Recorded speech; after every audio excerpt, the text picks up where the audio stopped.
37 MLAs होने के बाद भी 28 वोट मिल रहे हैं।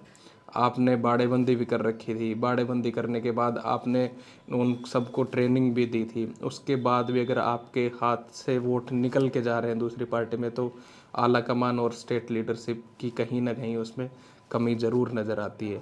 और कोई तो मेरे को कह रहा था कि ये शुक्र हुआ कि इन्होंने शिमला या हिमाचल अपने एमएलएज को भेज दिया, अदरवाइज़ तो इनके सारे के सारे एमएलएज 10 मिलते आखिर में, 10 या 5 वोट मिलते, बीजेपी सबको लेके रफो चक्कर हो चुकी होती। इसके अलावा आप एक ये चीज़ भी देखिए कि भारतीय जनता पार्टी जो है वो एक इलेक्शन की वेल ऑयल्ड मशीनरी है।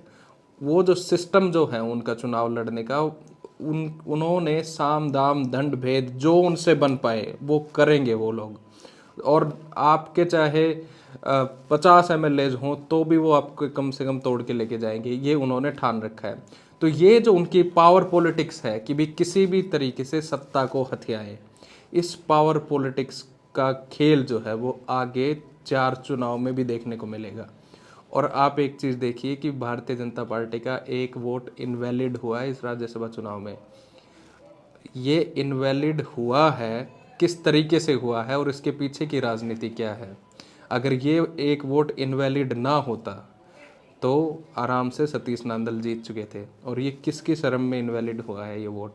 क्या आने वाले 4 चुनाव को देखा जा रहा है कि कोई शोर शराबा ना हो उससे पहले, या क्या सही में वो इनवैलिड था? क्या कांग्रेस के जितने भी एमएलएज थे, क्या उन्होंने डेलिब्रेटली अपने जो इनवैलिड वोट्स हैं वो जानबूझ के करे हैं, या उनकी टेक्निकल मिस्टेक्स थी? ये सारी चीज़ें तो कांग्रेस आलाकमान को पता है, दूसरी तरफ से चीज़ें भारतीय जनता पार्टी के आलाकमान को पता है। पर एक सोशल मैसेज इस चुनाव से ये गया है कि कांग्रेस आज भी उस तरीके से उतनी मजबूत नहीं है हरियाणा में जितना वो शो कर रही है। क्योंकि जिस पार्टी के 37 एमएलए और 28 वोट से वो जीत रहे हैं, तो फिर कहीं ना कहीं कुछ ना कुछ गड़बड़ है। पर एटलीस्ट उनके लिए सबसे बड़ी खुशी और राहत की बात ये है कि वो जीत गए चुनाव। अगर वो चुनाव नहीं जीतते तो फिर क्या होता, वो हैट्रिक मार देते राज्यसभा चुनाव में हारने की।